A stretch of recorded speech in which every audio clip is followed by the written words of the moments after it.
What's good, peeps? Thanks as always for passing by the channel. Much appreciated. Hit that subscribe button if you guys are new. There's nothing wrong with losing. And even I have to remind myself of that, especially when someone loses that I like. AJ, for example. There's nothing wrong with losing. It's part and parcel of the sport. It's part and parcel of every fucking sport. You can lose. It's inevitable. It will happen. Not everyone is a Floyd Mayweather or a Rocky Marciano. Everyone will lose. I was having a conversation with someone yesterday. Random conversation. It was about Carl Frampton. And obviously Carl Frampton's got this fight coming up. I need to do a video about that. Got a fight announced today. I don't know if you guys know it. You should. But he's fighting some kid, I think called Rodriguez, August 10th. Anyway, we moved on and then we had a discussion about Scott Quigg. I actually like Scott Quigg.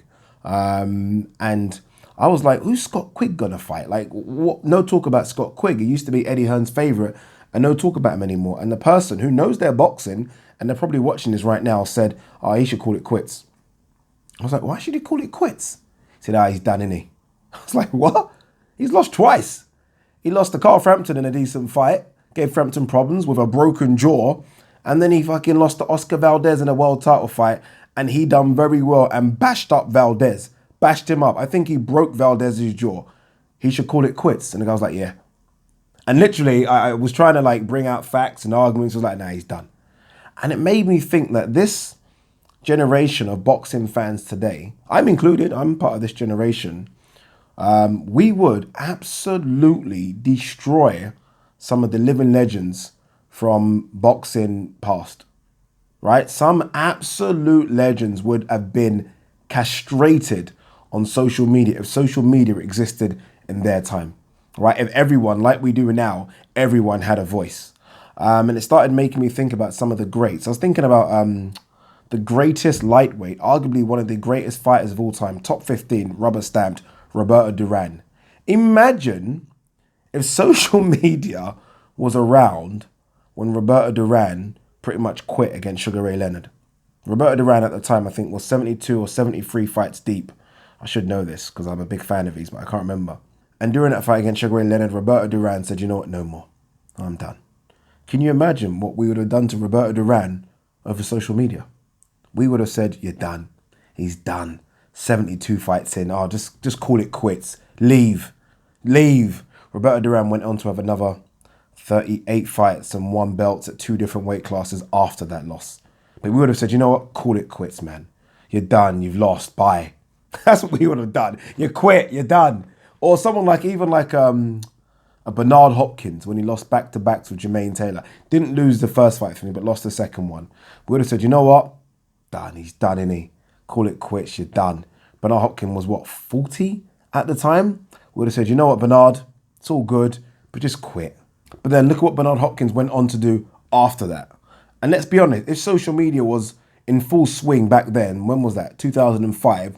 At 40 years old, we would have all been saying Bernard Hopkins should hang up the gloves. But then after that, he had those fights against Kelly Pavlik, good fight against Calzaghe, Tavares Cloud, Jean Pascal. After that, that's all happened after. So I feel like, and I don't know, is it the Mayweather thing? I'm not quite sure, trying to keep this O, because I think it's almost got into boxers' brains as well. Because I see a boxer lose nowadays and they even talk about stopping. And I'm like, what? Why? So there's nothing wrong at all with losing. And I'm almost a hypocrite from this, because I mean, I've said something like, if AJ loses back-to-back with Ruiz, it's done. It's not done. Why is it done? And what's even more strange is when I compare it to other fighting disciplines. You guys know I'm a big MMA fan. The same doesn't apply in mixed martial arts. It's okay to lose in mixed martial arts. Not a problem. I mean, it's not the end of the world, right? Some of the greatest have lost. I mean, look at some of the records, some of the greatest in mixed martial arts, and it's almost embarrassing. No one cares. No one seems to care, but everyone seems to put so much attention on it in boxing. If you lose, you're done. If you've lost a couple, you're done. And I find it mind-boggling and at the same time dumb. And I do think it is us, new generation of boxing fans, that are like this. Again, I was too young to remember what it was like when a great lost back then in the 80s or early 90s, but I don't think it would have been as crazy as it is now. So guys, let's chill out. There is nothing wrong with losing. And this is not just to us fight fans. This is to boxers that watch this channel. I know a few boxers watch this channel. Nothing wrong with losing, guys. You can lose. You can lose, you can come back, you can build yourself up again. There's nothing wrong with losing. Not everyone will retire with an O. It's just not possible, right? There's only 2 greats that have done it. There are others, there's others out there, but in terms of legendary greats, Rocky Marciano and Floyd Mayweather. That's it. Every single other motherfucking great has lost. What's the problem? Peace.